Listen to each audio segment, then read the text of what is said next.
Hi, boys and girls. I want to read you another story. This one's called The Mother's Day Mice. It's by Eve Bunting and illustrated by Jan Brett, published by Scholastic. The Mother's Day Mice.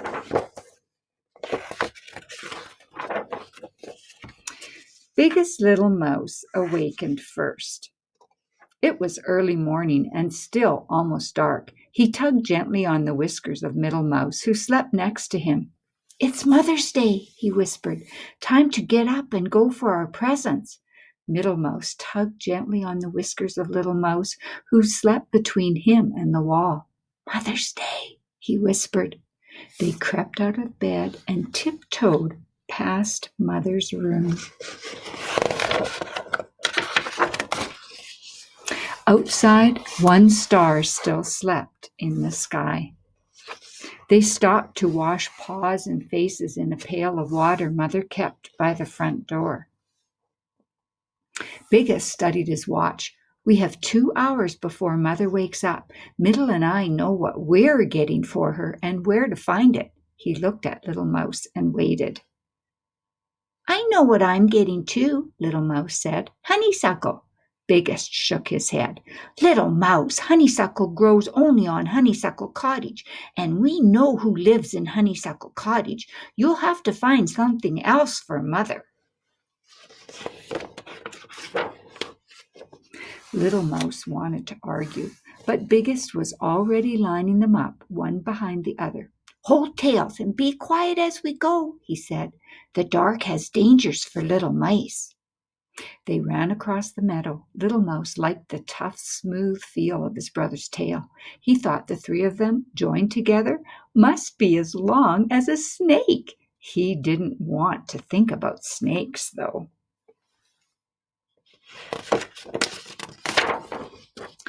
The edges of the sky were streaked with morning. A red fox passed them on his way home.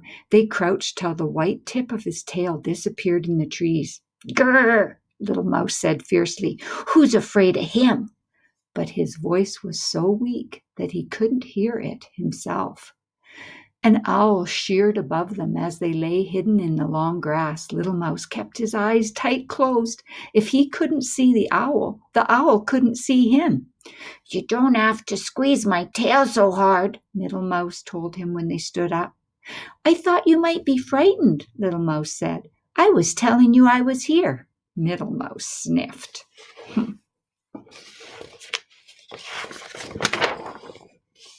A strawberry patch grew at the edge of the meadow.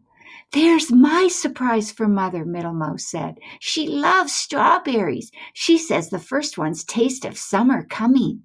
Biggest Mouse boosted him so he could get the roundest, reddest berry from the top. Its weight tipped him backward as he carried it. "My surprise is here too," Biggest Mouse said.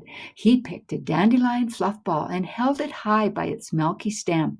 "It's a wish flower for Mother." Little Mouse thought the fluff ball was as beautiful as the spinning of spiders' webs. He could see the sky through it. "Mother will love it," Little Mouse said. "Now can we go for the honeysuckle? We have time, and maybe he won't be there." Biggest Mouse sighed. "We'll go look, but only because you're the littlest and it's Mother's Day, and we won't go close. Cat is always there." Cat was there. He lay on the porch of Honeysuckle Cottage, monstrously big, monstrously black. When he yawned, his mouth was a dark, spiked cave. Little Mouse could see it clearly, even though they weren't too close. "Maybe he'll leave soon," Little Mouse whispered. He pulled his eyes away from Cat to the honeysuckle that twined around the porch. Honeysuckle for Mother. Inside the cottage, someone was playing a piano. The tune was "Twinkle, Twinkle, Little Star." Dum-dee, dum-dee, dum-dee-da, dum-dee, dum-dee, dum-dee-da. Maybe Cat likes to lie in the sun and listen to music, Little Mouse whispered. Maybe the person will stop playing soon and Cat will go away. He sniffed the honeysuckle air and pretended not to see Biggest Mouse check the time. Dum-dee, dum-dee, dum-dee-da. That person is not going to stop playing, Middle muttered. He set his strawberry on the ground, and a beetle came on the run. Middle picked it up again and shooed the beetle away. Little Mouse began creeping toward the cottage on his belly. Biggest yanked him back by his tail. Stop that! Anyway, it's time to go. What if Mother wakes up on Mother's Day and all of her little mice are missing? Or eaten, Middle added. We have to go, Biggest said. I'm sorry, Little Mouse. But inside Little Mouse's head, something had started to beat. Something wonderful that was the beginning of an idea. Something better than honeysuckle. It's all right, Little Mouse said. The sun made a pink path across the meadow as they ran for home. Bring her a daisy, Biggest said over his shoulder. She likes daisies. Bring her a rock, Middle puffed. A small rock that's not hard to carry. They're nice, Little Mouse said, but they're not special enough for this special day. He had something special, though. He had it strong and firm in his mind when they got home. Biggest stood the fluff ball in a jar beside Mother's chair. Middle put the strawberry on a blue dish on the table. I'm glad I didn't roll it, he said. Sometimes I wanted to, but I carried it all the way and it isn't even squished. He glanced sideways at Little Mouse. The strawberry can be from you too, Little Mouse. And the fluff ball will be from both of us, Biggest said. Little Mouse smiled. Thank you, but I brought something of my own. He thought it funny when his brothers looked all around and then rolled their eyes at each other. Something I kept hidden, he said. Biggest Mouse held up a paw, warning. Shh! Mother's coming! Happy Mother's Day! They all shouted when she came in the kitchen, and Mother said, Why, you remembered! Remembered? We almost got eaten 3, Middle began, but Biggest poked him hard. Sometimes Middle talked too much. Mother blew on the fluff ball, and it exploded into a million beautiful feathery seeds. Did you make a wish? Biggest Mouse asked. Yes, a wonderful wish.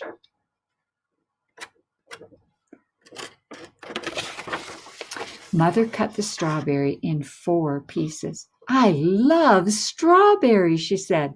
The first one's taste of summer coming. She nibbled on an edge of berry and closed her eyes, and Little Mouse knew she was tasting sunshine and sweet corn and the cold waters of Meadow Stream. Now me, he said. He was so excited he thought he might explode, like the fluff ball, into a million pieces. The music he'd heard at Honeysuckle Cottage was loud in his mind, and he clasped his paws and began to sing. He sang the words he thought of as they ran home.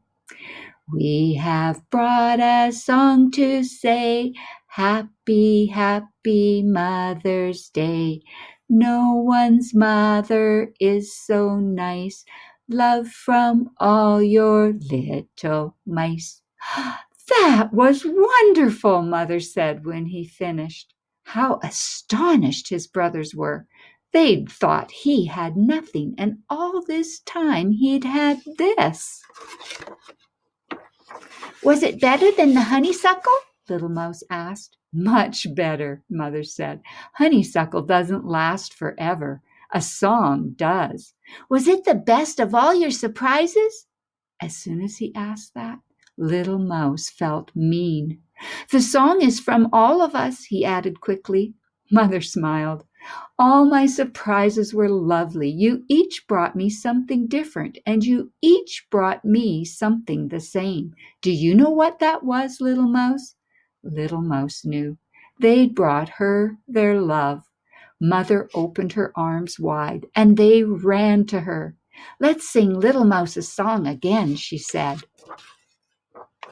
Mother and her 3 little mice swayed together as they sang, and the kitchen was warm with wishes and summer coming and music and love.